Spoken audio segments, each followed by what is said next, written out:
আসসালামু আলাইকুম রহমতুল্লাহ। বিসমিল্লাহির রহমানির রহিম।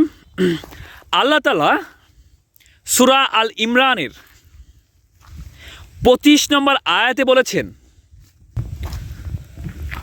সুতরাং কি অবস্থা হবে যখন আমি তাদেরকে এমন দিনে সমবেত করব যাতে কোনো সন্দেহ নেই, আর প্রত্যেককে তার কৃতকর্মের প্রতিদান পূর্ণভাবে দেওয়া হবে এবং তাদেরকে জুলুম করা হবে না। আল্লাহ তাআলা এখানে বলতেছেন, সুতরাং কি অবস্থা হবে যখন আমি তাদেরকে এমন দিনে সমবেত করব, এমন একটা দিনে সমবেত করব, তখন আমাদের কি অবস্থা হবে যাতে কোনো সন্দেহ নেই। সেই দিনটা যে হবে, সেই দিনে যেতে সমবেত করা হবে আমাদের সবাইকে, তাতে কোনো সন্দেহ নেই, আর প্রত্যেককে তার কৃতকর্মের প্রতিদান পূর্ণভাবে দেওয়া হবে এবং তাদেরকে জুলুম করা হবে না। আল্লাহ তাআলা আমাদের সবাইকে বোঝার মতো তৌফিক দান করুক। কি ভয়ঙ্কর একটা আয়াত।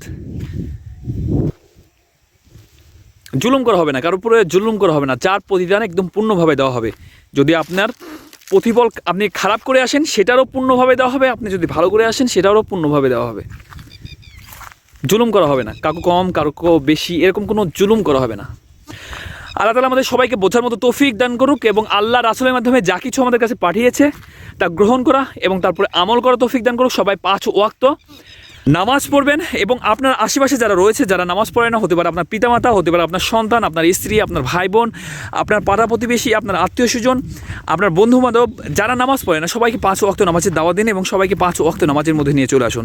আর এর প্রতিদান অবশ্যই একদিন আপনি পাবেন ইনশাআল্লাহ, যেদিন আপনি আল্লাহর সামনে দাঁড়াবেন। আর আমরা সবাই এই পৃথিবীতে আসছি আল্লাহর কাছ থেকে, আবার আমাদের সবাইকে আল্লাহর কাছেই ফিরে যেতে হবে।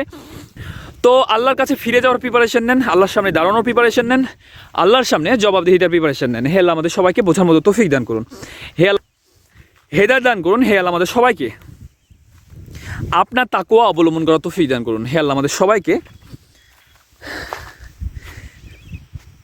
নামাজে নম্র ও বিনয়ী হওয়ার তৌফিক দান করুন। হে আল্লাহ আমাদের সবাইকে 5 ওয়াক্ত নামাজ আদায় করার তৌফিক দান করুন। হে আল্লাহ আমাদের সবাইকে ক্ষমা করুন। সবাই 5 ওয়াক্ত নামাজ পড়বেন। আল্লাহ হাফেজ।